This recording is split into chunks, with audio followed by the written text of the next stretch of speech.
Hello everyone, मैं सिमरन गुम्बर स्वागत करती हूँ आप सबका लेवल अप लर्निंग पर। आज की इस वीडियो में हम DC2 फुल रिवीजन का पार्ट 2 करने वाले हैं। पार्ट 1 मैं हमारे YouTube channel level up learning Simran पर डाल चुकी हूँ।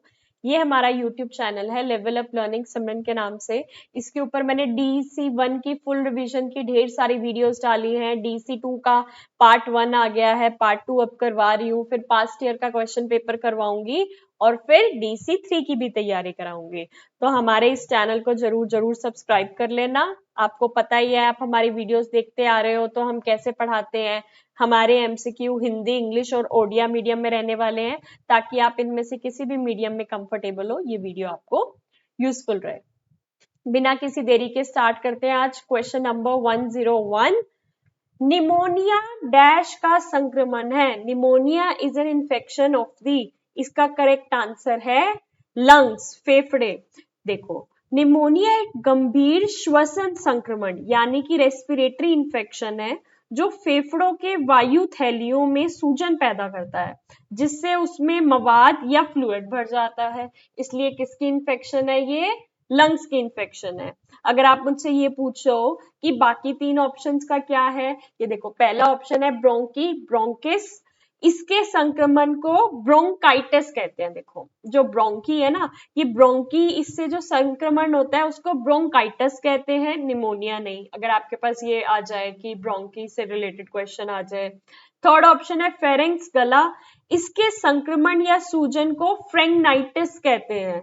ठीक है, बेसिकली गले की खराश। नोज, नाक का संक्रमण सामान्य, जैसे हमारा कॉमन कोल्ड होता है, सर्दी जुकाम होता है, उसका कारण बनता है। तो निमोनिया किसकी इन्फेक्शन है? लंग्स की इन्फेक्शन है।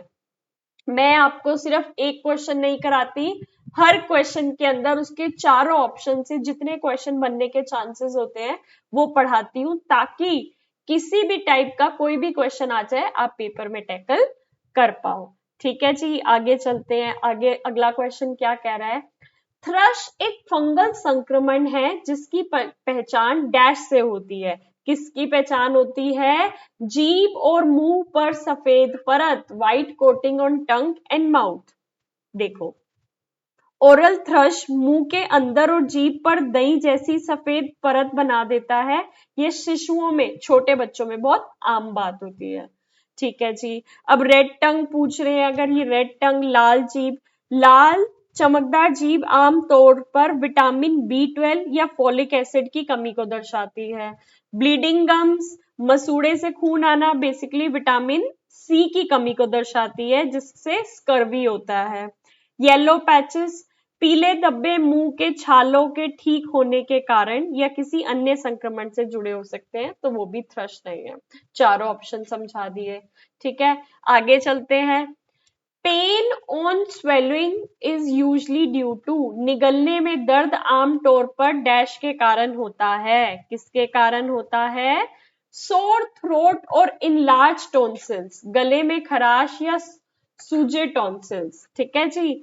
जब फेरिंग्स या टॉन्सिल में संक्रमण के कारण सूजन आ जाती है तो भोजन या कुछ भी निगलने के समय तीव्र दर्द, बड़ी तेज सी झंझनाहट होती है, तो वही है बेसिकली इनलार्ज टॉन्सिल्स और सोर थ्रोट। आप पूछोगे टूथेक, दांत दर्द का क्या है? दांत का दर्द चबाने में दिक्कत कर सकता है। अगर किसी के दांत में दर्द है तो उसको निगलने में नहीं, चबाने में दिक्कत होगी। विटामिन डेफिशिएंसी कह रहे हैं, विटामिन की कमी, इससे मुंह के सामान्य छाले हो सकते हैं, लेकिन निगलते वक्त बेसिकली कोई ऐसे दर्द वाला सीन नहीं है। अल्सर्स, छाले अगर, ये देखो, ये अल्सर्स, छाले अगर मुंह के आगे के हिस्से में है तो छूने पर दर्द देंगे, वो भी निगलने की प्रक्रिया नहीं है। तो बेसिकली निगलते वक्त आपको जो दर्द होता है वो गले में खराश या सूजे टॉन्सिल की वजह से होता है। अब देखो, असली ना टीचर वही होता है जो आपको पूरे के पूरे कॉन्सेप्ट समझाए। अब 10 क्वेश्चन लेके आ जाना, उसके रटे रटाए आंसर लेके आ जाना, उसको बोल देना, वो सिर्फ असली टीचर नहीं है। आप असली टीचर आपको एक क्वेश्चन का एक आंसर तो बताएगा, लेकिन बाकी ऑप्शंस आपके क्यों गलत हैं वो भी बताएगा। हो सकता है कल को जो ऑप्शन इसका सही नहीं है उससे रिलेटेड आपके पेपर में क्वेश्चन आ जाए। तो पढ़ाई कर रहे हो तो इतनी अच्छी पढ़ाई करनी है कि पेपर के टाइम कोई डर ही ना रह जाए मन में। बच्चे के गले की खराश का तुरंत इलाज आवश्यक है क्योंकि ये डैश का कारण बन सकती है। बेसिकली क्या है, ये किसका कारण बन सकती है? हृदय और जोड़ों की समस्या। हृदय और जोड़ों की समस्या कैसे? बच्चों में स्ट्रेप्टोकोकस बैक्टीरिया के कारण होने वाली गले की खराश का अगर इलाज ना किया जाए तो ये आगे चलकर रूमेटिक फीवर, गठिया बुखार का रूप ले सकती है, जो सीधे हृदय के वाल्य और जोड़ों की स्थायी नुकसान पहुंचाती है। अब देखो, ना आप डॉक्टर हो ना मैं डॉक्टर हूं कि हम इसको डिटेल में लेकर जाएं, लेकिन जितना हमारी बुक्स में गिवन है जिस चीज से रिलेटेड, उतना मैंने आपको बता दिया है कि जो गले की खराश का अगर हम तुरंत इलाज नहीं करते हैं तो उससे हृदय और जोड़ों की समस्या होने का डर रहता है। बाकी क्या क्या ऑप्शंस में है? बुखार, दांत दर्द, कान का संक्रमण, ये सामान्य लक्षण है, इसमें कोई ऐसे एग्जैक्ट बहुत जल्दी कोई हार्मफुल इफेक्ट वाली दिक्कत का बात नहीं है। आगे चलते हैं। खसरे में मुंह के अंदर छोटे सफेद छाले बनते हैं जिन्हें डैश कहा जाता है। Missiles can cause small white ulcers in the mouth known as, इसको क्या कहते हैं? Coptic spot. क्या है? Koplik spots. कॉप्लिक स्पॉट्स बहुत कॉम्प्लिकेटेड सा वर्ड है, याद कर लेना। कॉप्लिक स्पॉट्स खसरे का एक विशिष्ट और प्रारंभिक लक्षण है। ये दाने निकलने से पहले गलों के अंदरूनी हिस्से में छोटे सफेद दानों के रूप में दिखते हैं। तो याद करने वाली बात है, ये उसका लक्षण है। थ्रश क्यों नहीं है? क्योंकि ये सामान्य फंगल इन्फेक्शन है, तो इसका खसरा से रिलेटेड नहीं है। एंगुलर अल्सर्स, ये भी विटामिन बी की कमी से मुंह के कोनों में होते हैं, और स्कर्वी तो मैंने बताया था विटामिन सी की कमी से होता है। ठीक है, आगे चलते हैं। Question number 106, Ulcers in the mouth due to vitamin deficiency can be treated by giving, vitamin की कमी से बने मुंह के छालों का इलाज डैश से किया जा सकता है। किससे? Vitamin B complex supplements, vitamin B complex की गोलियों से। क्यों? मुंह के बाहर होने वाले छाले अक्सर विटामिन बी कॉम्प्लेक्स, विशेषकर जो कि कौन से विटामिन होंगे? रिबोफ्लेक्सिन, B2 और B12 और फोलिक एसिड की कमी से होते हैं, इसलिए बी कॉम्प्लेक्स बी देने से ये जल्दी ठीक हो जाएंगे। बेसिकली जिसकी कमी से हो रहे हैं, अगर आप उसके सप्लीमेंट्स दे देते हो, उसकी गोलियां दे देते हो, तो ठीक हो जाएगा। वही हो गया। आयरन टैबलेट्स, आयरन की गोलियों से क्या होता है? ये खून की कमी के लिए दी जाती हैं। विटामिन डी की टैबलेट्स किस लिए दी जाती हैं? हड्डियों और दांत की मजबूती के लिए दी जाती है। एंटीबायोटिक्स किस लिए दी जाती हैं? एंटीबायोटिक बैक्टीरिया को मारती है। पोषण की कमी से होने वाले छालों से इनका कोई लेना देना नहीं है। आगे चलते हैं। आंख का सफेद भाग डैश कहलाता है। The white part of the I is called क्या? स्क्लेरा। स्क्लेरा। आंख की स्क्लेरा आंख की सबसे बाहरी, मजबूत और सफेद रंग की सुरक्षात्मक परत होती है जो आंख के आकार को बनाए रखती है। याद करने वाली बात है, याद कर लो। बाकी ऑप्शंस, कॉर्निया क्या होता है? ये आंख के सामने का ट्रांसपेरेंट हिस्सा होता है जिसके माध्यम से प्रकाश, लाइट अंदर प्रवेश करती है। रेटिना, ये आंख का सबसे पिछला पर्दा होता है इस जहां इमेज बनती है। और आइरिस, ये आंख का रंगीन भाग होता है जो प्रकाश की मात्रा को नियंत्रित करता है। देखो, अब एक क्वेश्चन था जिसके अंदर आंख से रिलेटेड जितने पार्ट्स थे, कॉर्निया, स्क्लेरा, रेटिना, आइरिस, मैंने सब बता दिया। White part of the I is called sclera, लेकिन कॉर्निया क्या करता है, रेटिना क्या करता है, आइरिस क्या करता है, वो भी मैंने आपको बता दिया। आगे चलते हैं। क्वेश्चन नंबर 108, स्क्लेरा को ढकने वाली पतली परत को डैश कहा जाता है। The thin layer covering the sclera is called, क्या कहा जाता है? कंजक्टिवा। कंजक्टिवा। कंजक्टिवा एक पतली पारदर्शी झिल्ली होती है जो कि स्क्लेरा, जो हमारा सफेद भाग होता है, उसको ढकती है और पलकों के अंदरूनी हिस्से को लाइन प्रदान करती है। ठीक है जी, तो याद कर लेना। आगे बाकी कॉर्निया के बारे में हमने आपको बता दिया था, प्यूपिल और लेंस क्या है, ये आंख की छिद्र और लेंस आंख के अंदर होता है, ठीक है। प्यूपिल जो होता है वो छिद्र, आंख का छिद्र है, और लेंस आंख के अंदर होता है जो लाइट पे फोकस करता है। तो इसका आंसर हमारा कंजक्टिवा हो गया। आगे चलते हैं। The black part of the I is called, आंख का काला भाग डैश कहलाता है, क्या, आइरिस कहलाता है। आंख का जो भाग हमें बाहर से काला, भूरा या नीला दिखाई देता है वह वास्तव में आइरिस होता है। कई बार लोग, देखो अब आपको ये चीज ध्यान रखनी है, कई बार लोग प्यूपिल को काला भाग समझ लेते हैं, लेकिन प्यूपिल केवल एक केंद्र का छिद्र है, जबकि रंगीन गहरा या भाग आइरिस है। बेसिकली हमारी आंख, हम कहते हैं इसकी आंखें काली हैं, इसकी आंखें ब्राउन है, दैट इज आइरिस, याद रखना है आपको, ठीक है। रेटिना, कॉर्निया, प्यूपिल, इन सब के बारे में हम आपको बता चुके हैं। आगे चलते हैं। आगे कह रहा है आंखों से पीला चिपचिपा रसाव डैश का संकेत है, किसका, कंजक्टिविटिस का। कंजक्टिविटीज, कंजक्टिविटीज का आम भाषा में आंख आना कहते हैं। बैक्टीरियल कंजक्टिविटीज में आंखों से पीला या हरा चिपचिपा मवाद जैसा पानी निकलता है, जिससे सुबह पलकें चिपक जाती हैं। कभी कभी देखा होगा आंखों से येलो कुछ डिस्चार्ज हो रहा होता है, और जब हम सुबह उठते हैं तो वो येलो जो डिस्चार्ज होता है ना, वो हमारी पलकों पे ऐसे चिपका होता है जैसे ग्लू लग गई है। तो दैट इज कंजक्टिविटीज, ठीक है जी। बाकी ऑप्शंस क्या कह रहे हैं, नाइट ब्लाइंडनेस, रतौंधी, ये विटामिन ए की कमी से होता है, जिससे रात में दिखाई नहीं देता, आंख से पानी नहीं आता, ठीक है। स्क्विंट, भेंगापन, इसमें आंखें तिरछी होती है, ये एक संरचनात्मक स्थिति है ना। आंखों क्या जो वो होता है ना, कहते हैं हम बनी है किस हिसाब से आंखें, वो तिरछी, तिरछा देखता है वो बंदा। कैटरेक्ट, मोतियाबिंद, मोतियाबिंद में लेंस धुंधला हो जाता है, इसमें कोई डिस्चार्ज नहीं होता।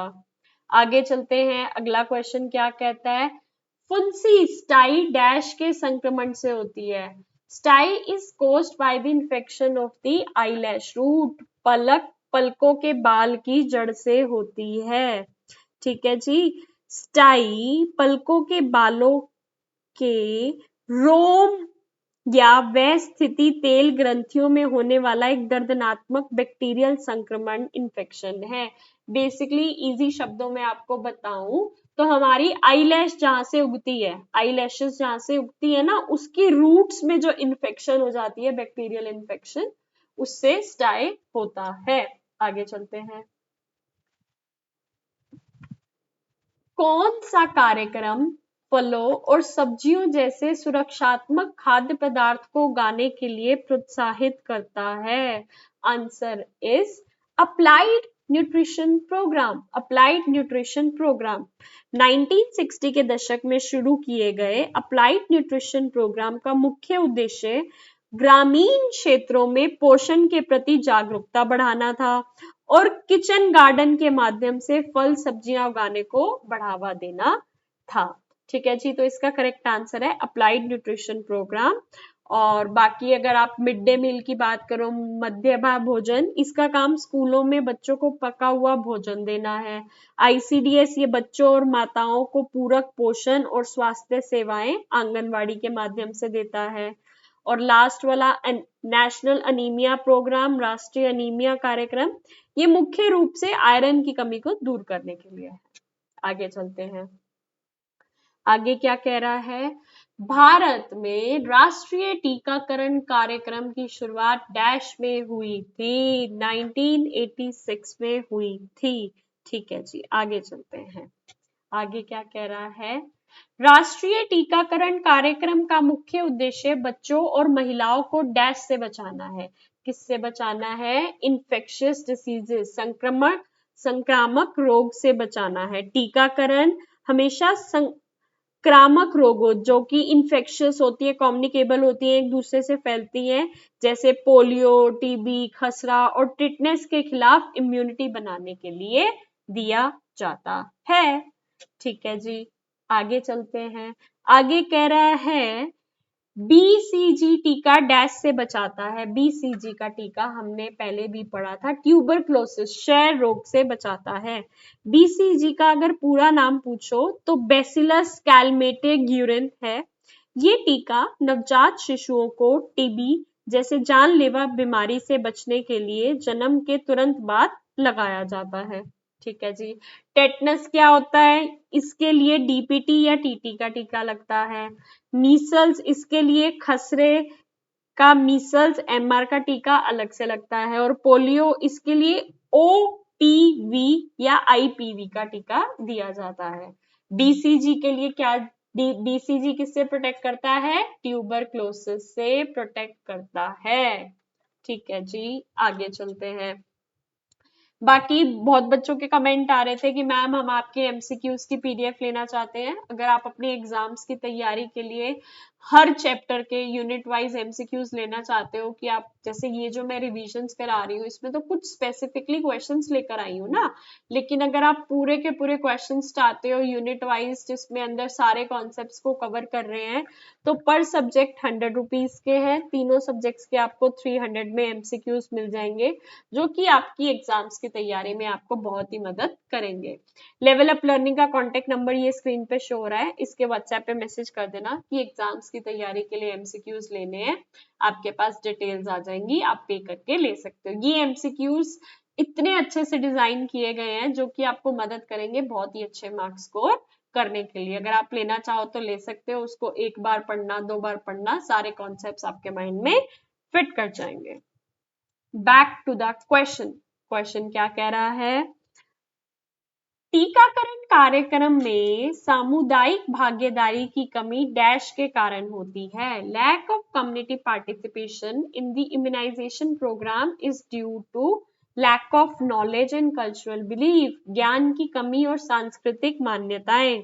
अब देखो क्या है, ग्रामीण या पिछड़े क्षेत्रों में शिक्षा व जागरूकता की कमी है, और पुरानी अंधविश्वासी या कोई सांस्कृतिक मान्यताओं के कारण लोग टीकों के प्रति संकोच करते हैं और अफवाहों पर विश्वास कर लेते हैं कि ये टीका लगवा लिया इससे तो ये हो जाएगा वो हो जाएगा, तो वो करवा ही नहीं पाते। ठीक है जी, आगे चलते हैं। आगे क्या कह रहा है? आगे कह रहा है फाइलेरिया डैश के कारण होता है। Filariasis is caused by parasitic worm, परजीवी कृमि। देखो फाइलेरिडेरी प्रकार का परजीवी धागे जैसी कीड़ा पैरासिटिक वर्म्स के कारण होता है, जो मच्छरों के काटने से इंसानों में फैलता है। मच्छरों के काटने से इंसानों में फैलता है, किसके कारण होता है? पैरासिटिक वर्म, परजीवी कृमि के कारण होता है। आगे चलते हैं। राष्ट्रीय कुष्ठ उन्मूलन कार्यक्रम का उद्देश्य डैश के माध्यम से मामलों का पता लगाना और इलाज कराना है। इसका करेक्ट आंसर है house to house and school service, घर घर और विद्यालय सर्वेक्षण। कुष्ठ रोग जो कि होता है लेप्रोसी के मरीज अक्सर सामाजिक कलंक के डर से खुद सामने नहीं आते, इसलिए स्वास्थ्य कर्मी घर घर जाकर और स्कूलों में बच्चों की त्वचा की जांच कर शुरुआती स्टेज में ही इस बीमारी को पकड़ने की कोशिश करते हैं। आगे चलते हैं। The national programme for control of blindness mainly aims to prevent blindness due to. अंधता नियंत्रण कार्यक्रम का मुख्य उद्देश्य डैश के होने वाली अंधता को रोकना है। किसके कारण होने वाली अंधता को रोकना है? कैटरेक्ट, मोतियाबिंद। भारत में अंधापन ब्लाइंडनेस का एक सबसे बड़ा और प्रमुख कारण मोतियाबिंद है। ये राष्ट्रीय कार्यक्रम के तहत मुफ्त मोतियाबिंद ऑपरेशन शिविर लगाए जाते हैं, क्योंकि यह उपचार योग्य रिवर्सिबल है, मतलब इससे ठीक किया जा सकता है, तो सरकार इसको मुफ्त में भी करवाती है। विटामिन ए डेफिशिएंसी ये बच्चों में अंधापन का कारण है, लेकिन देश का कुल वयस्क अंधापन आबादी मोतियाबिंद, मतलब मोतियाबिंद ज्यादा बड़े लेवल पर है, फिर आता है हमारा विटामिन ए की डेफिशिएंसी। डायबिटीज और हैंड इंजरी इससे रिलेटेड नहीं है। आगे चलते हैं। आगे कह रहा है राष्ट्रीय एड्स नियंत्रण कार्यक्रम की शुरुआत डैश में की गई थी, किसमें की गई थी? 1986। याद करने वाली बात है, याद कर लो। आगे चलते हैं, अगला क्वेश्चन क्या कह रहा है? आयु के अनुसार कम वजन डैश को दर्शाता है। Low weight for age indicates under weight, कम वजन। जब किसी बच्चे का वजन उसकी उम्र के हिसाब से मानक से कम होता है तो उसे स्वास्थ्य की भाषा में अंडरवेट, कम वजन कहा जाता है। ये कुपोषण का सामान्य सूचक है। ठीक है जी, अगर आप बोलो कि बाकी ऑप्शंस को भी समझा दो, वेस्टिंग, क्षीणता क्या होता है?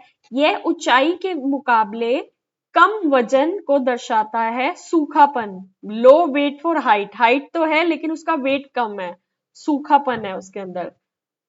स्टंटिंग, ठिगनापन, ये उम्र के अनुसार कम लंबाई को दर्शाता है, बोनापन भी कह सकते हो। और ओबेसिटी, मोटापा, इसका मतलब अत्यधिक वजन या मोटापा होता है। ठीक है जी, सारे के सारे ऑप्शन समझा दिए। ठीक है, जैसे आपसे आयु के अनुसार कम वजन पूछा था, अंडरवेट, स्टंटिंग, वेस्टिंग, ओबेसिटी भी तो पूछ सकते थे ना, तो मैंने वो भी समझा दिए आपके बेटरमेंट के लिए। आगे चलते हैं। अनीमिया एक पोषण विकार है जो मुख्य डैश में पाया जाता है। Anaemia is a nutritional disorder most commonly seen among women and children, महिलाओं और बच्चों में। महिलाओं में मासिक धर्म जो कि मेंस्ट्रुएशन के कारण नियमित रक्त हानि होती है और गर्भावस्था में अतिरिक्त आयरन की जरूरत होती है। वहीं बढ़ते बच्चों को तेजी में विकास के लिए अधिक आयरन चाहिए होता है, इसलिए अनीमिया इन दोनों वर्गों में सबसे ज्यादा होता है। देखो, वुमेन में बेसिकली जो हर मंथ मेंस्ट्रुएशन होती है उसमें भी उनका रक्त रसाव होता है, तो वहां से रक्त चला जाता है, निकल जाता है बाहर, तो कमी हो सकती है। गर्भावस्था के दौरान उनके आयरन की रिक्वायरमेंट्स बढ़ जाती है क्योंकि पेट में बच्चा है, उसकी भी नीड्स फुलफिल करनी है। या बच्चों की ग्रोथ बहुत जल्दी होती है, इसलिए उनकी भी आयरन की रिक्वायरमेंट्स ज्यादा होती है। इसलिए अनीमिया नॉर्मली किन लोगों में दिखता है? वुमेन एंड चिल्ड्रन में। आगे, the main nutrient deficiency responsible for anaemia is, आप सबको पता है, आयरन, है ना? आयरन।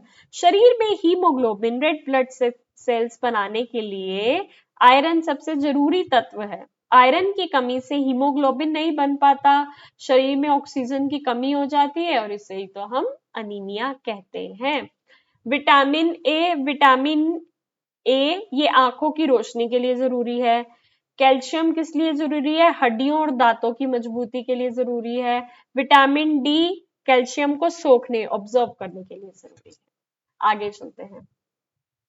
एक स्वस्थ वयस्क महिला के लिए सामान्य हीमोग्लोबिन स्तर डैश ग्राम प्रति 100 मिली के अधिक होता है। The haemoglobin level considered normal for a healthy adult female is above dash gram upon 100 ml। तो क्या है वो? 12 है। ठीक है जी, याद करने वाली बात है। बेसिकली WHO के मानकों के अनुसार गैर गर्भवती वयस्क महिलाओं में हीमोग्लोबिन का स्तर 12 ग्राम/DL या उससे अधिक होना चाहिए। इससे कम होने पर उसे अनीमिया माना जाता है। आगे चलते हैं। महिलाओं में हर महीने स्वाभाविक रूप से आयरन की कमी डैश के कारण होती है। Iron loss in women occurs naturally every month due to, आपको पता है वुमेन्स में हर मंथ मेंस्ट्रुएशनल ब्लीडिंग होती है। अब इतना सारा अगर ब्लड निकल जाता है तो फिर आयरन की कमी तो होगी ना। तो इसका करेक्ट आंसर है मेंस्ट्रुअल ब्लीडिंग, मासिक धर्म।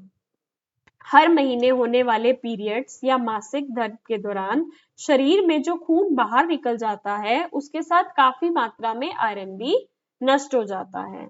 ठीक है जी, तो फिर इसका करेक्ट आंसर आपको पता चल गया। राष्ट्रीय पोषण अनीमिया नियंत्रण कार्यक्रम भारत में डैश में प्रारंभ हुआ था। The national nutritional anaemia control programme started in India is 1970। ठीक है, आगे चलते हैं। आयोडीन डैश हार्मोन के निर्माण के लिए आवश्यक है। Iodine is required for the formation of, कौन से उसके लिए जरूरी है ये, थायरॉक्सिन। हमारे गले में स्थित थायराइड ग्लैंड को थायरॉक्सिन हार्मोन बनाने के लिए आयोडीन की जरूरत होती है। ये हार्मोन शरीर के मेटाबॉलिज्म को नियंत्रित करता है, तो इसका करेक्ट आंसर है थायरॉक्सिन। इंसुलिन क्या होता है, ये अग्न्याशय बेसिकली पैनक्रियास से निकलता है और शुगर कंट्रोल करता है। ठीक है जी, थर्ड ऑप्शन एंड्रोलाइन क्या होता है, ये एंड्रोलिन ग्रंथि के तनाव के लिए समय निकालता है। और ऑस्ट्रियोजन ये महिलाओं का सेक्स हार्मोन है जो अंडाशय ओवरीज में बनता है। आगे चलते हैं, आगे क्या कह रहा है, गलकंड रोग डैश की कमी से होता है। Goitre is caused by the deficiency of iodine. ठीक है जी, जब आहार में आयोडीन की कमी होती है तो थायराइड ग्रंथि थायरॉक्सिन हार्मोन बनाने के लिए ज्यादा मेहनत करती है और उसका आकार बहुत बढ़ जाता है। इसी को घेया या गलकंड कहते हैं। ठीक है जी, तो गोइटर किसकी कमी के कारण होता है, आयोडीन की कमी के कारण होता है।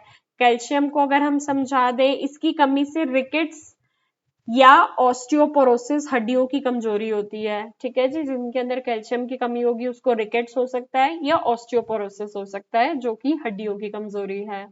आयरन, आयरन इसकी कमी से अनीमिया होता है। विटामिन बी 12 इसकी कमी से नसों की कमजोरी और घातक अनीमिया होता है। ठीक है जी, आगे चलते हैं। एरिबोफ्लेक्सिवोनिस, एरिबोफ्लेक्सिवोनिस किस विटामिन की कमी से होता है, ये होता है विटामिन विटामिन बी 2 की कमी से। विटामिन बी 2 का वैज्ञानिक नेम है रिबोफ्लेक्सिन। इसकी कमी से होने वाली बीमारी को ही चिकित्सा विज्ञान में एरिबोफ्लेक्सिन कहा जाता है। ठीक है जी, नाम याद ही कर सकते हो और तो क्या ही करोगे, है ना। विटामिन बी 1 की कमी से क्या होता है, बेरी बेरी रोग होता है। विटामिन बी 3 की कमी से पेलाग्रे होता है, पेलाग्रे होता है। और सी की कमी से स्कर्वी रोग होता है। ठीक है जी, सबकी कमियों से बता दिया, तो सब अपने अपने अंदर सारे विटामिन पूरे रखना। बच्चों में एरिबोफ्लोक्सिन का मुख्य लक्षण डैश है। The main symptom of ariboflavinosis seen in children is angular stomatitis, मुंह के कोनों पर दरारें। विटामिन बी 2 की कमी होने पर मुंह के दोनों किनारों कोनों की त्वचा फट जाती है, लाल हो जाती है और वहां दर्दनाक घाव हो जाते हैं। इसे एंगुलर स्टोमेटिस कहते हैं। ठीक है जी, अब आगे पूछ रहे हैं हेयर लॉस, बाल झड़ना किससे होता है, ये बायोटिन, आयरन या जिंक की कमी से ज्यादा होता है। स्पॉन्जी गम्स, नरम मसूड़े किससे होते हैं, ये विटामिन सी की कमी से होते हैं। और bone pain basically vitamin D या कैल्शियम की कमी का लक्षण है। आगे चलते हैं। Pellagra occurs due to deficiency of, pellagra dash की कमी से होता है, किसकी, नियासिन। देखो विटामिन बी 3 को नियासिन भी कहा जाता है। इसकी गंभीर और लंबे समय तक कमी रहने पर पेलाग्रा नामक खतरनाक बीमारी हो जाती है। ठीक है जी, तो इसका करेक्ट आंसर है नियासिन। आगे चलते हैं।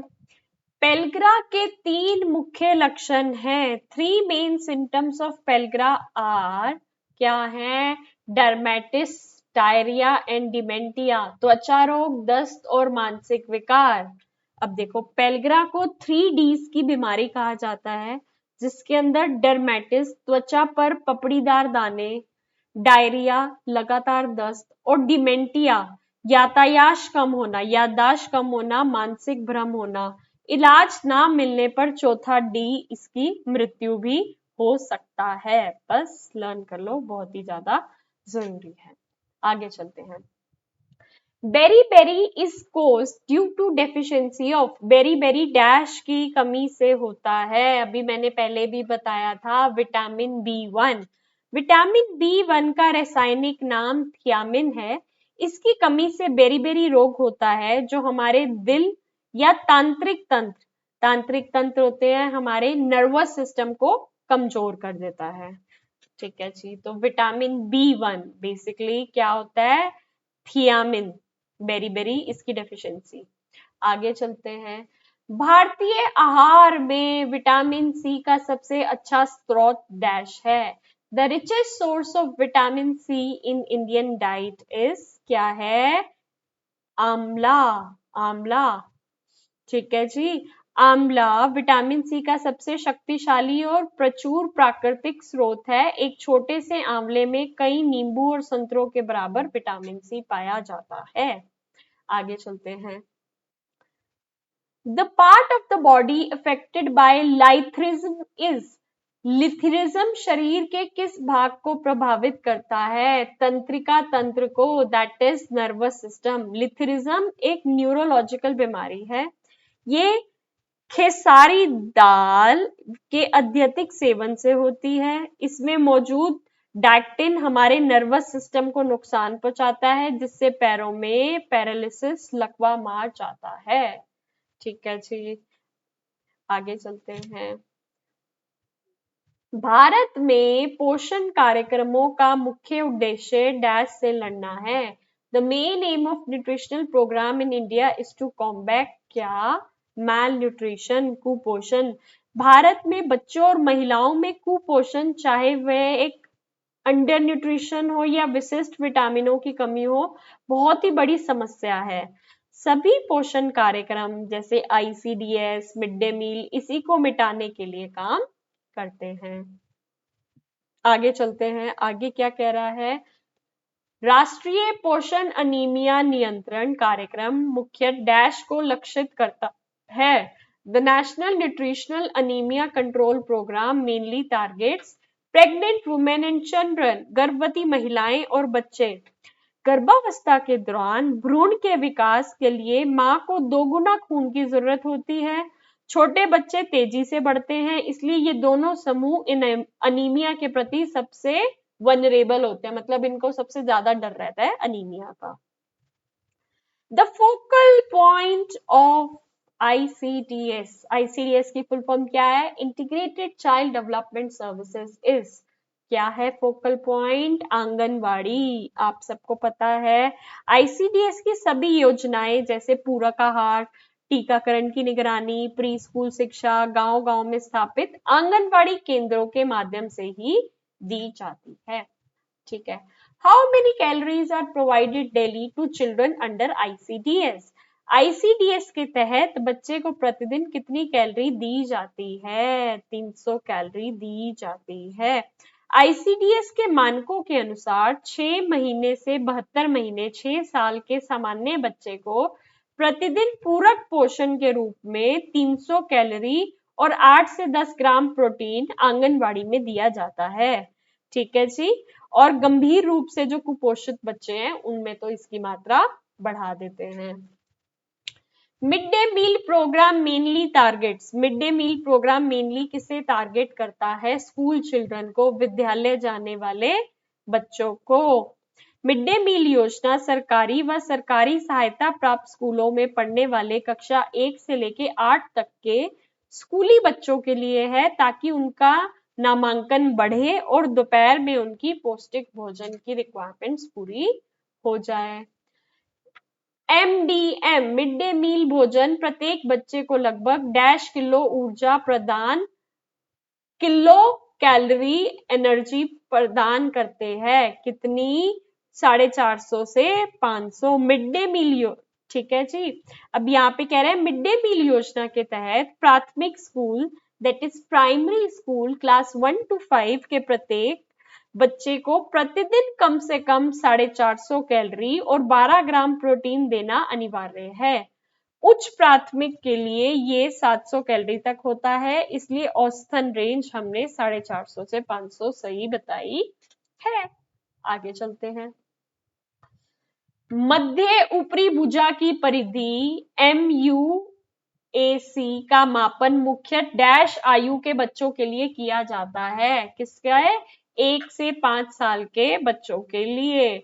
ये ना बहुत अच्छा था, मिड अपर आर्म सर्कमफ्रेंस। आपसे पहले जब बच्चों के थ्योरी पेपर हुआ करते थे ना, तो इसके लिए हम पूरा स्केल बना के बच्चों को समझाते थे। अब तो तुम्हारे पेपर ही एमसीक्यू है, बस टिक मारो और आगे चलो, है ना। MUAC टेप का उपयोग मुख्य रूप से 1 से 5 वर्ष के बच्चों में तीव्र कुपोषण की तुरंत जांच के लिए किया जाता है, क्योंकि इस उम्र में बच्चों की बांह की मोटाई लगभग स्थिर रहती है। आगे चलते हैं।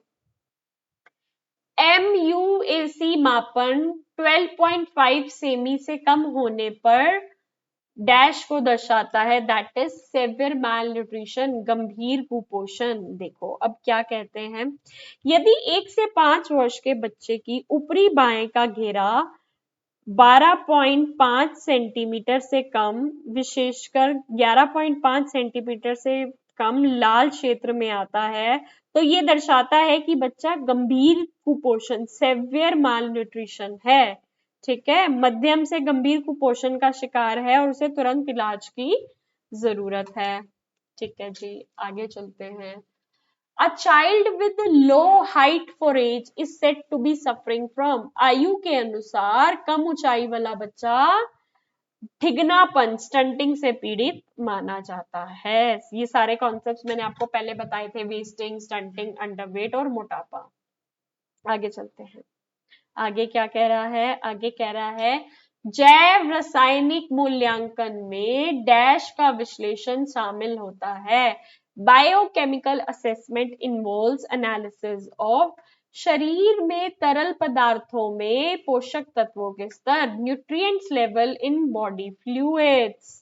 ठीक है जी, बायोकेमिकल बेसिकली जैव रासायनिक जांच का मतलब होता है लैब टेस्ट जैसे खून या मूत्र की जांच करना, जिससे शरीर के अंदर हीमोग्लोबिन, विटामिन, ग्लूकोज के सटीक स्तर का पता लगाया जा सके।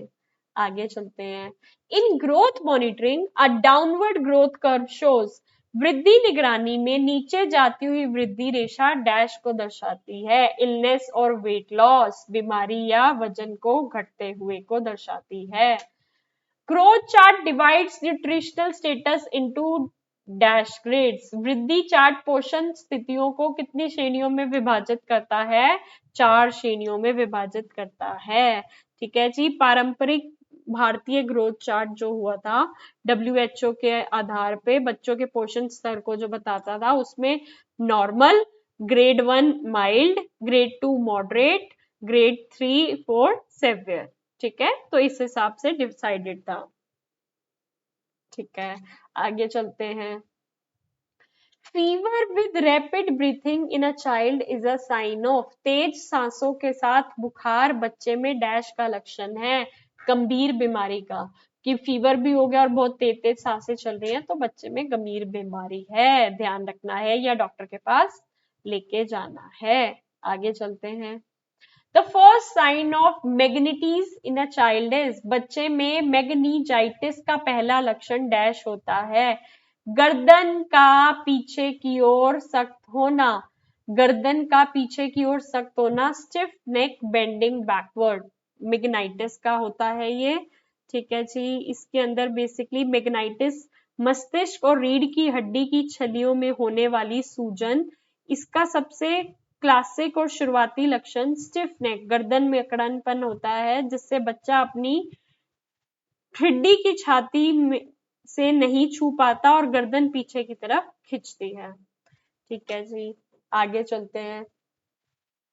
The child's health card should include, बच्चे के स्वास्थ्य कार्ड में डैश शामिल होना जरूरी है। क्या? उसकी पर्सनल डिटेल्स, उसकी पास्ट इलनेस, उसका इम्यूनाइजेशन यानी कि व्यक्तिगत विवरण, पास्ट पुरानी बीमारियां और टीकाकरण। ठीक है जी, ताकि उसके बारे में पता चल सके कि पहले क्या क्या बीमारी रह चुकी है, कौन कौन सा टीका लग चुका है, ताकि कल को कोई दिक्कत आती है तो डॉक्टर को हम इजिली बता पाए। आगे चलते हैं। किस स्थिति में बच्चे को अलग रखना चाहिए? In which condition should a child be isolated? Infectious disease like measles and diphtheria, खसरा डिप्थेरिया जैसी संक्रामक बीमारियों में। ठीक है जी, खसरा और डिप्थीरिया हवा के जरिए बहुत तेजी से फैलने वाले संक्रामक रोग हैं। स्कूल या घर में दूसरे बच्चों को बचाने के लिए बीमार बच्चे को अलग रखना जरूरी होता है।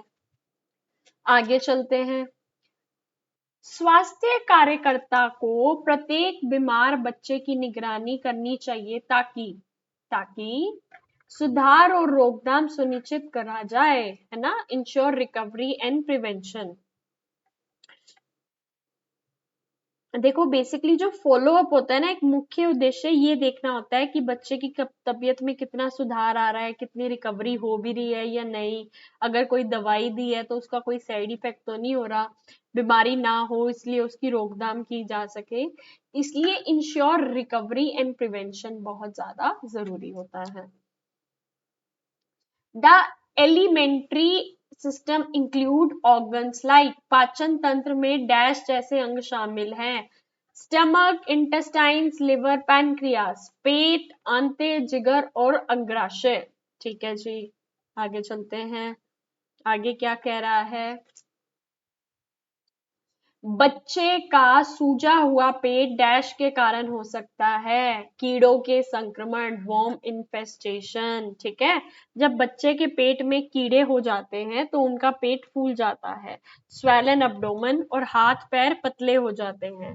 ये बच्चों में कुपोषण और पेट फूलने का एक बहुत आम क्या है, लक्षण है। आगे चलते हैं। Passing of blood and mucus in stool indicate, मल में रक्त या बलगम का होना डैश का संगत है। किसका, पेशी।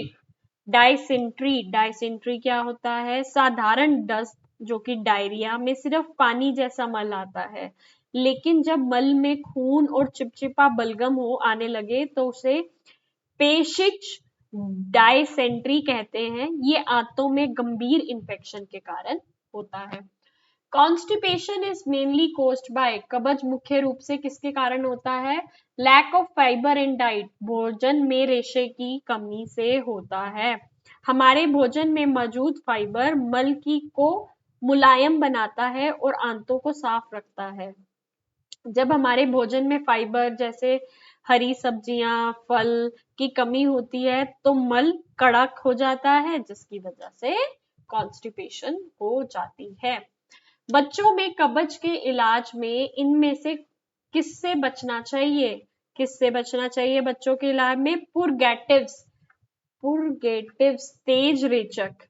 देखो बच्चे की आंतें बहुत नाजुक होती हैं, कब्ज के इलाज में कभी भी बिना डॉक्टर की सलाह के बहुत तेज दस्त कराने वाली दवाइयां दैट इज पुरगेटिव्स नहीं देनी चाहिए, क्योंकि इससे बच्चे की शरीर में पानी की गंभीर कमी, डिहाइड्रेशन हो सकती है और आंतों को नुकसान पहुंचा जा सकता है।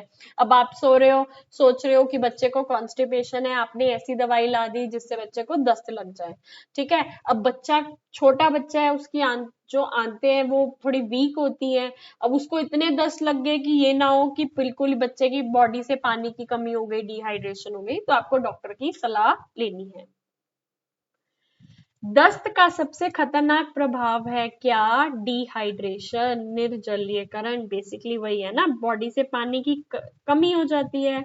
दस्त में शरीर का पानी और जरूरी लवण सॉल्ट्स मल के रास्ते तेजी से बाहर निकल जाते हैं।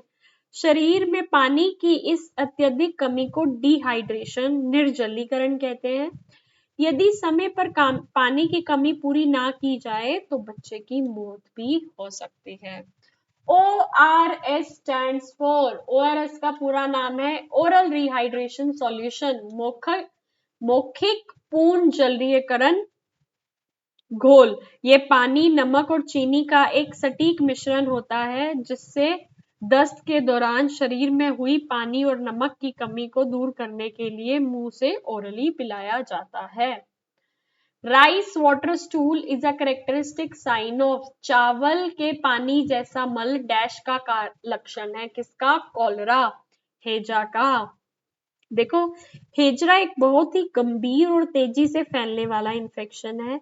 इसमें मरीज को बिना किसी दर्द के लगातार इतने गाढ़े सफेद दस्त होते हैं जो बिल्कुल उबले हुए चावल के पानी के जैसे दिखाई देते हैं। ठीक है। Blood and mucus in stool with pain during defecation is seen in, मल त्याग के समय दर्द के साथ रग और बलगम का आना डैश में देखा जाता है, डायसेंट्री पेशिच। अभी बात करी है हमने इस क्वेश्चन की। आगे चलते हैं। The early symptom of typhoid is, typhoid का प्रारंभिक लक्षण है क्या?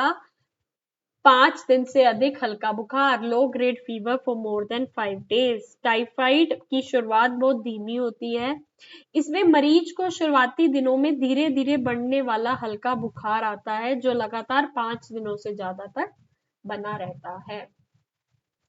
Worm infestation is mostly caused by, कीड़ों का संक्रमण मुख्यतः कंटामिनेटेड फूड एंड वाटर से होता है, दूषित भोजन और पानी से होता है। जब बच्चे बिना हाथ धोए खाना खाते हैं, खुले में शौच वाली जगह की मिट्टी छूते हैं या दूषित भोजन या पानी का सेवन करते हैं, तो कीड़ों के अंडे उनके पेट में चले जाते हैं और कीड़े बन जाते हैं। ठीक है। श्वसन तंत्र दैट इज रेस्पिरेटरी सिस्टम में क्या शामिल है? हमारा नाक, हमारा गला, हमारा ब्रोंकिस और फेफड़े, nose, throat, bronchi and lungs. आगे चलते हैं, आगे क्या कह रहा है? Which of the following is a part of the lower respiratory tract? निम्नलिखित में से कौन सा निचले श्वसन तंत्र का भाग है? ट्रैकिया, श्वास नली। ठीक है। श्वसन तंत्र के 2 भागों में बांटा गया है, इसको श्वसन तंत्र को बेसिकली 2 भागों में बांटा गया है। ऊपरी भाग को में नाक और गला आते हैं, जबकि श्वास नली, ब्रोंकाई और फेफड़े निचले तंत्र लोअर रेस्पिरेटरी ट्रैक्ट का हिस्सा माना जाता है। तो इन्होंने लोअर रेस्पिरेटरी ट्रैक्ट पूछा ना, तो इसके अंदर ट्रैकिया आता है, दैट इज श्वास नली, ब्रोंकाई और फेफड़े आते हैं। आगे चलते हैं, आगे आ गया वही अपर रेस्पिरेटरी इन्फेक्शंस इफेक्ट, ऊपरी श्वसन तंत्र का संक्रमण डैश को प्रभावित करता है? नोज, फेरिंक्स, लैरिंक्स, नाक, गला और स्वर यंत्र। जैसे मैंने पहले वाले आंसर में बताया कि अपर रेस्पिरेटरी इन्फेक्शन का मतलब है छाती से ऊपर का संक्रमण। इसके मुख्य रूप से हमारे नाक बंद हो जाती है, गले में खराश होती है, दैट इज फेरिंक्स, और आवाज बैठती है, दैट इज लैरिंक्स, जो कि सामान्य सर्दी जुकाम का भी पार्ट है। ठीक है। आगे चलते हैं। Bluish discolouration of the skin due to lack of oxygen is called, oxygen की कमी के कारण त्वचा का नीला पड़ना डैश कहलाता है? काइनोसिस, दैट इज साइनोसिस। साइनोसिस। जब शरीर में ऑक्सीजन की भारी कमी हो जाती है तो खून में ऑक्सीजन का स्तर गिर जाता है, जिस वजह से नाखून, होठ और त्वचा का रंग नीला पड़ने लगता है। अगर इस स्थिति को मैं मेडिकल टर्म्स में बताऊं तो इसको साइनोसिस कहते हैं। ठीक है जी, बहुत ज्यादा ही हम लग रहा है मेडिकल टर्म्स पढ़ रहे हैं, लेकिन क्या कर सकते हैं, पेपर ही ऐसा। बच्चे में सामान्य श्वसन दर लगभग डैश सांस प्रति मिनट होती है? The normal breathing rate in children is around 25 breaths per minute. ठीक है जी, आगे चलते हैं। पीले या बदबूदार बलगम के साथ गीली खांसी डैश का संकेत है? लोअर रेस्पिरेटरी इन्फेक्शन, निचला श्वसन संक्रमण। बेसिकली देखो, खांसी के साथ पीला, हरा या बदबूदार बलगम निकलता है तो इसका मतलब है कि संक्रमण फेफड़े या श्वास नलियों तक पहुंच चुका है, जिससे लोअर रेस्पिरेटरी ट्रैक इन्फेक्शन होती है, जैसे कि ब्रोंकाइटिस और pneumonia. Steam inhalation helps in, भाप लेना डैश में सहायक है? किसमें? Reducing mucus and opening air passages, बलगम कम करने और श्वास मार्ग खोलने में। क्या कह रहे हैं? जब हम गर्म पानी की भाप लेते हैं तो वह श्वसन मार्ग से जमे हुए बलगम को पिघलाकर ढीला कर देती है, जिससे बंद नाक खुल जाती है और सांस लेना आसान हो जाता है। आगे चलते हैं। Short site is also called, निकट दृष्टि दोष को मायोपिया कहा जाता है। ठीक है जी, निकट दृष्टि दोष का चिकित्सा विज्ञान में मायोपिया कहते हैं। इसमें व्यक्ति को पास की चीजें तो साफ दिखाई देती हैं, लेकिन दूर की चीजें धुंधली नजर आती हैं। यही अगर हम बात करें तो हाइपरमेट्रोपिया क्या होता है, इसमें इसे दूरदृष्टि दोष कहते हैं, जिसमें पास का धुंधला दिखाई देता है। कैटरेक्ट मोतियाबिंद लेंस का धुंधला होना होता है, और गलवोमिया काला मोतिया आंख के अंदर दबाव पड़ना है। आगे चलते हैं। Short site can be corrected using कौन से वाले लेंस? निकट दृष्टि दोष का सुधार अवतल यानी कि कॉनकेव लेंसेज से किया जाता है। मायोपिया, निकट दृष्टि दोष में प्रकाश की किरणें रेटिना से पहले ही फोकस हो जाती हैं। तो जो हमारा कॉनकेव अवतल लेंस प्रकाश की किरणों को फैलाकर डाइवर्ट सही जगह यानी रेटिना पर फोकस करता है। ठीक है जी। कॉन्वेक्स अगर पूछो उत्तल क्या करता है, ये हाइपरमेट्रोपिया को ठीक करने के लिए है। साइलिंड्रिकल उपयोग किस में आता है? एग्नोस्टिम अंतिया बिंद अबिंदुकता, मतलब ये तो अलग ही लेवल का है। और बाइफोकल बुढ़ापे की नजर, जब बुढ़ापे में नजर का जो होता है ना, पास और दूर दोनों की दिक्कत होती है, वो वाला होता है। त्वचा शरीर की रक्षा डैश से करती है? किससे करती है? किससे करती है? हानिकारक जीवों के प्रवेश को रोककर, preventing entry of harmful organisms. हमारी त्वचा शरीर का सबसे बड़ा रक्षात्मक कवच है।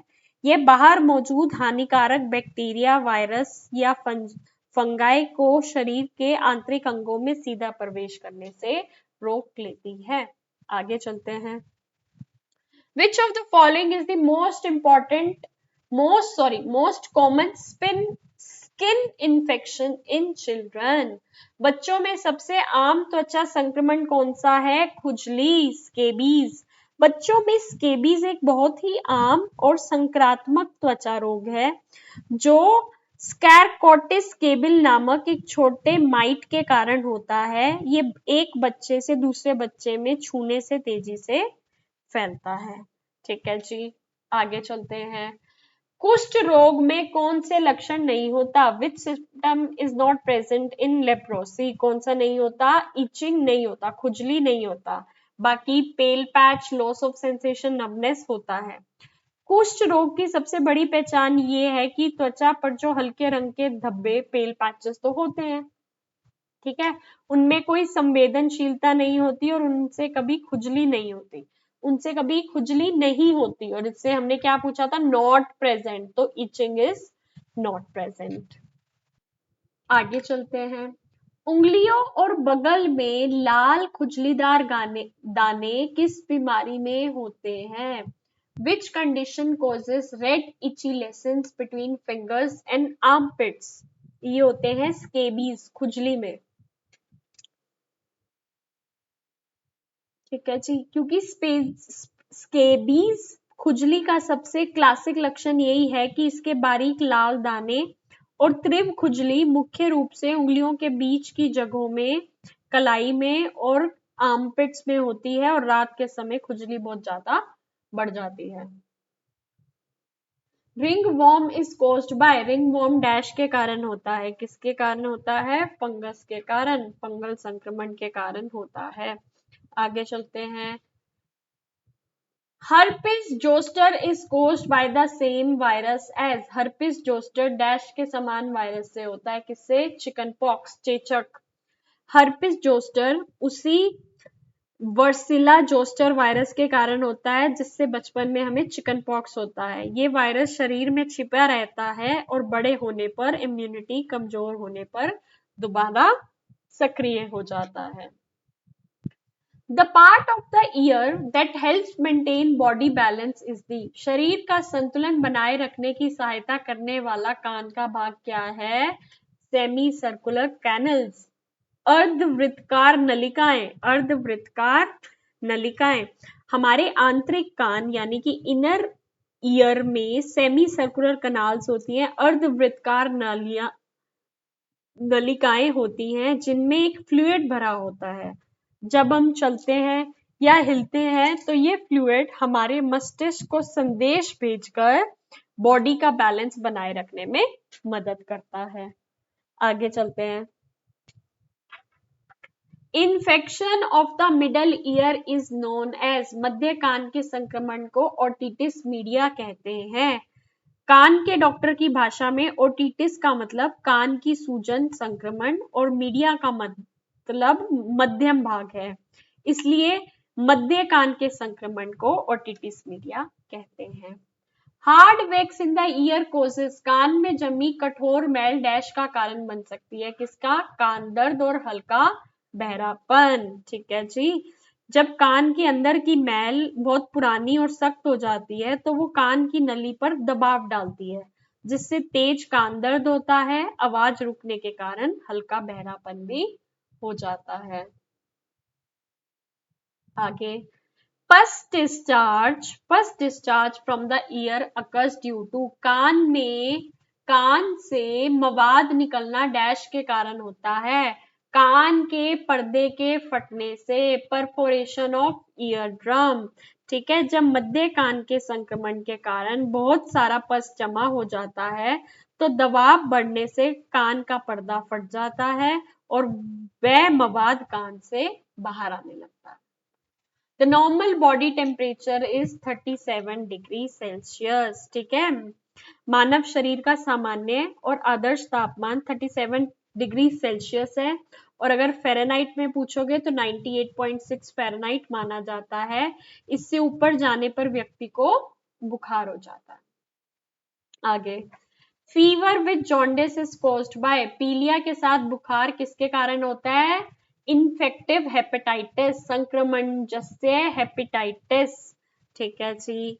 ये क्या है? ये लिवर का वायरल संक्रमण है। इसमें लिवर में सूजन आने के कारण मरीज को तेज बुखार आता है, साथ ही त्वचा व आंखें पीली, दैट इज जॉन्डिस हो जाता है।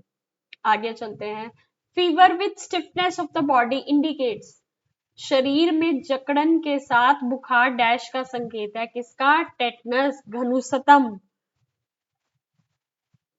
टेटनस बीमारी में बैक्टीरिया का टॉक्सिन नसों पर हमला करता है, जिससे पूरे शरीर की मांसपेशियां अधिक जकड़ जाती हैं, स्टिफनेस आ जाती है। इसमें मरीज को तेज बुखार के साथ शरीर में बहुत ही ज्यादा अकड़न महसूस होती है। तेज सिरदर्द और उल्टी के साथ बुखार डैश हो सकता है, क्या? मैग्नीजाइटिस। तेज बुखार, असहनीय सिरदर्द, बिना किसी पेट की खराबी के अचानक होने वाली उल्टी, ये तीनों मिलकर मैग्नाइटिस दिमागी बुखार की ओर इशारा करते हैं। ये एक मेडिकल इमरजेंसी होती है। तेज धूप के कारण निर्जलीकरण के साथ बुखार को डैश कहा जाता है, क्या? लू, सनस्ट्रोक। बेसिकली जब कोई व्यक्ति या बच्चा बहुत देर तक तेज गर्मी या धूप में रहता है तो शरीर का तापमान नियंत्रण तंत्र फेल हो जाता है और पानी की भारी कमी हो जाती है। इससे आम भाषा में लू लगना या चिकित्सा विज्ञान में सनस्ट्रोक या हीट स्ट्रोक कहते हैं। आगे चलते हैं। The drug of choice in the treatment of malaria is, malaria के इलाज में प्रयोग की जाने वाली प्रमुख दवा डैश है, क्लोरोक्विन। ठीक है जी। आगे चलते हैं। अगला कह रहा है swelling on either side of the face is commonly due to, चेहरे के दोनों ओर सूजन आमतौर पर डैश के कारण होती है, किसके कारण होती है? मम्स गलसुखा। ठीक है, गलसुखा एक वायरल संक्रमण है जो कान के ठीक नीचे स्थित पेरिडक्स लार ग्रंथियों में सूजन पैदा करता है। इससे चेहरा दोनों तरफ से सूज जाता है, गाल फूले हुए दिखते हैं। ठीक है जी। आगे चलते हैं। आगे क्या कह रहा है? Swelling of the eyelid is usually because of a, पलक की सूजन आमतौर पर स्टाई फुंसी के कारण होती है। ठीक है जी। आगे चलते हैं। आगे क्या कह रहा है? Swelling under the I seen in the morning indicate, सुबह के समय आंखों के नीचे सूजन डैश को दर्शाती है, किसको? किडनी डिसीज, गुर्दे की बीमारी को। जब हमारी किडनी सही से काम नहीं कर पाती तो वह शरीर के अतिरिक्त पानी और नमक को बाहर नहीं निकाल पाती। ये पानी रात भर लेटने के कारण चेहरे और विशेषकर आंखों के नीचे की ढीली त्वचा में जमा हो जाता है, जिससे फड़ी आईज पेरिबियल ओडीमिया कहते हैं, जो किडनी की खराबी का बड़ा संकेत है। Enlarged limb glands in the neck are usually due to गर्दन में सूजी हुई लिम्फ ग्रंथियां आमतौर पर ट्यूबरक्लोसिस तपेदिक के कारण होती हैं। ठीक है जी, आगे चलते हैं। Goitre is caused by the deficiency of iodine. Goitre iodine की डेफिशिएंसी से होता है। A swelling that enlarges while coughing, ठीक है, क्या कह रहा है? खांसते समय बढ़ने वाली सूजन क्या है? हर्निया है। हर्निया में पेट की मांसपेशियों की कमजोरी के कारण अंदरूनी अंग जैसे आंत बाहर की तरफ उभर आते हैं। जब मरीज खांसता है तो पेट के अंदर का दबाव, इंट्रा अब्डोमिनल प्रेशर बढ़ता है, जिससे वह सूजन अचानक और बड़ी दिखाई देने लगती है। आगे, red itchy lumps over the body due to allergy or cold. Allergy के कारण शरीर पर लाल खुजलीदार दाने डैश कहलाते हैं। क्या? अर्टिकेरिया। अर्टिकेरिया। जब शरीर को किसी भोजन, दवा या कीड़े के काटने से अचानक एलर्जी होती है तो पूरे शरीर पर लाल लाल चपटे संकेत उभरे आते हैं, जिनमें बहुत तेज खुजली जलन होती है। इसे मेडिकल भाषा में अर्टिकेरिया या आम भाषा में पित्त उछलना, हाइव्स कहते हैं। फर्स्ट एड मीन्स प्राथमिक उपचार का अर्थ है immediate help before medical aid, चिकित्सीय सहायता से पहले तत्काल सहायता। क्या कह रहे हैं? फर्स्ट एड वह तुरंत और अस्थायी सहायता है जो किसी दुर्घटना या अचानक बीमारी होने पर डॉक्टर के पास ले जाने या एम्बुलेंस आने से पहले मरीज की जान बचाने के लिए दी जाती है। Burn caused by hot water or fire should be treated first by, गर्म पानी या आग से जलने पर सबसे पहले क्या करना चाहिए? ठंडे पानी में डुबोना चाहिए। Immerse in cold water. जलने का सबसे पहला और जरूरी कदम जले हुए हिस्से पर कम से कम 10 से 15 मिनट तक ठंडा पानी, साफ पानी डालना है। आगे चलते हैं। If a child has a fracture you should, अगर बच्चे की हड्डी टूट गई तो आपको डैश करना चाहिए। क्या? Keep the limb still and take to hospital, अंग को स्थिर रखकर अस्पताल ले जाना चाहिए। आगे चलते हैं। विष पीने के बाद बच्चे को उल्टी नहीं करानी चाहिए, क्योंकि a child should not be made to vomit after swallowing poison because क्योंकि it causes more tissue damage, इससे और नुकसान होता है। जब बच्चा कोई एसिड, फिनाइल या कोई ऐसी चीज पी लेता है तो उल्टी कराने से में वो केमिकल आते समय भोजन वाली नली, ईसोफेगस, गले को दोबारा जलाएगा, गंभीर नुकसान पहुंचेगा। और क्या होता है? साथ ही वह जहर फेफड़ों में भी जा सकता है। और आज की क्लास का हमारा लास्ट आंसर क्वेश्चन, कुत्ते के काटने पर बच्चे को तुरंत डैश देना चाहिए। A child bitten by a dog should be given immediately anti rabies vaccine. Anti rabies vaccine देनी चाहिए। रेबीज एक 100% जानलेवा बीमारी है जिसका कोई इलाज नहीं है। इससे बचने का एकमात्र तरीका यही है कि कुत्ते के काटने के तुरंत बाद घाव को साबुन पानी से धोकर एंटी रेबीज वैक्सीन का कोर्स स्टार्ट किया जाए। इसके साथ आपकी DECE2 की भी रिवीजन कंप्लीट होती है। इसके बाद में लास्ट ईयर जो क्वेश्चन पेपर आया था MCQ वाला, आपको वो सॉल्व कराऊंगी।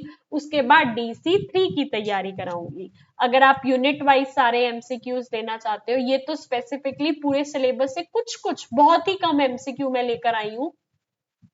अगर प्रॉपर सारे एमसीक्यूज चाहते हो यूनिट वाइज की बिल्कुल बढ़िया कॉन्फिडेंस आ जाए कि हम तो सब पढ़कर आए हैं, पर सब्जेक्ट 100 रुपीज, तीनों सब्जेक्ट 300 में मिल जाएंगे। वो भी क्वेश्चंस हिंदी, इंग्लिश, ओडिया तीनों मीडियम में होंगे। और कहाँ से लोगे? लेवल अप लर्निंग का ये व्हाट्सएप का नंबर है, इस पे मैसेज कर देना कि आपको क्या लेना है, एमसीक्यूज लेने हैं एग्जाम्स की तैयारी के लिए, पेमेंट डिटेल्स आ जाएंगी। ये हमारा यूट्यूब चैनल है लेवल अप लर्निंग सिमरन के नाम से। इसके प्लेलिस्ट सेक्शन में चले जाना, प्लेलिस्ट सेक्शन में जाके जून 2026 एग्जाम प्रिपरेशन की एक प्लेलिस्ट नजर आएगी, जिसके अंदर DC 1 की रिवीजन, 2 की, 3 की और एग्जाम्स के लिए इंपॉर्टेंट टिप्स सब कुछ बताई गई है। हर वीडियो के नीचे मैंने टेलीग्राम चैनल का लिंक डाला है, ज्वाइन कर लेना। लेवल अप लर्निंग सिमरन के नाम से टेलीग्राम चैनल है, जिसके अंदर सारे ही वीडियो के अपडेट्स आते हैं। और पिंड मैसेज में DC की बुक्स बिल्कुल फ्री में डाली हुई है, अगर कोई पढ़ना चाहे तो यहाँ से डाउनलोड करके पढ़ सकता है। आई होप आपको आज की ये क्लास यूजफुल लगी होगी। बहुत ही शिद्दत से मेहनत करके मैंने आपको पढ़ाया है, बस अच्छे से इन वीडियोस को 2-2 बार जरूर देखकर जाना। और जब एग्जाम देकर आओगे तो एक 30 सेकंड की वीडियो बनाकर हमारे व्हाट्सएप पे जरूर भेज देना कि आपका नाम क्या है, कौन से स्टेट से हो और आपको हमसे पढ़कर कैसा लगा, ताकि मुझे भी कॉन्फिडेंस आ जाए कि मैंने जैसा बच्चा को पढ़ाया था उनको कितना यूजफुल लगा, कितना नहीं। बाकी तो आई नो तुम लोगों के रिजल्ट्स बहुत अच्छे आएंगे, पहले भी बच्चे 95 मार्क्स लेकर आए हैं, अब भी लेकर आएंगे। All the very very best. थोड़े से दिन रह गए हैं एग्जाम्स को, तो बहुत ही सच्चे दिल से पढ़ाई करो ताकि अच्छे से पेपर कर पाओ। All the best once again, मिलते हैं न्यू वीडियो में और ढेर सारे क्वेश्चंस के साथ। Thank you so much.